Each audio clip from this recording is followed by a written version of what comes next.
जीवन में आधे दुख इस वजह से आते हैं क्योंकि हमने उनसे आशाएं रखी जिनसे हमें नहीं रखनी चाहिए थी। जीवन में समय चाहे जैसा भी हो, परिवार के साथ रहो। सुख हो तो बढ़ जाता है और दुख हो तो बट जाता है। इस संसार में मूर्ख व्यक्ति, अधर्मी, अज्ञानी व नास्तिक प्रकृति का व्यक्ति मेरी शरण स्वीकार नहीं कर सकता। ज्ञानी व्यक्ति को कर्म के प्रतिफल की अपेक्षा कर रहे अज्ञानी व्यक्ति के दिमाग को अस्थिर नहीं करना चाहिए। अपने जीवन में कभी भी ना किसी को आनंद में वचन दे, ना क्रोध में उत्तर दे और ना ही दुख में कभी निर्णय ले। किसी और का काम पूर्णता से करने से कहीं अच्छा है कि अपना काम करें, भले ही उसे अपूर्णता से करना पड़े। मैं ही इस सृष्टि की रचना करता हूँ, मैं ही इसका पालन पोषण करता हूँ और मैं ही इस सृष्टि का विनाश करता हूँ।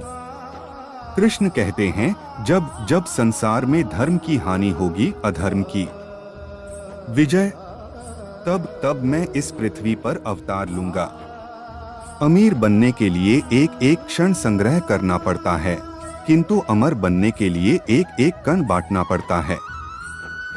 जिंदगी में सब कुछ खत्म होना जैसा कुछ भी नहीं होता।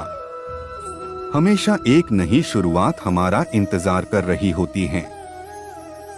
हे अर्जुन, मैं भूत, वर्तमान और भविष्य के सभी प्राणियों को जानता हूँ, किंतु वास्तविकता में कोई मुझे नहीं जानता। लोग कहते हैं अपनों के आगे झुक जाना चाहिए, किंतु सच बात तो यह है, जो अपने होते हैं वह कभी झुकने नहीं देते।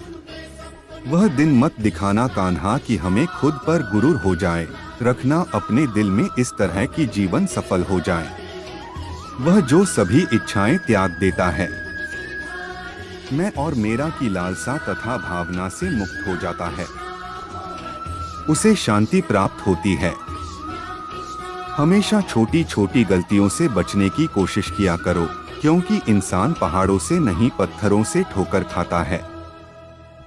शांति से भी दुखों का अंत हो जाता है और शांत चित्त मनुष्य की बुद्धि शीघ्र ही स्थिर होकर परमात्मा से युक्त हो जाती है।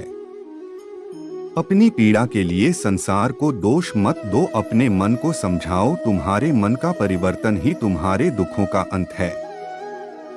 श्री कृष्ण कहते हैं, एक बार माफ करके अच्छे बन जाओ, पर दोबारा उसी इंसान पर भरोसा करके बेवकूफ कभी न बनो।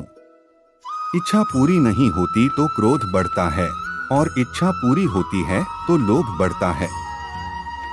इसलिए जीवन की हर स्थिति में धैर्य बनाए रखना। अगर तुम अपना कल्याण चाहते हो तो सभी उपदेशों, सभी धर्मों को छोड़कर मेरी शरण में आ जाओ, मैं तुम्हें मुक्ति प्रदान करूंगा।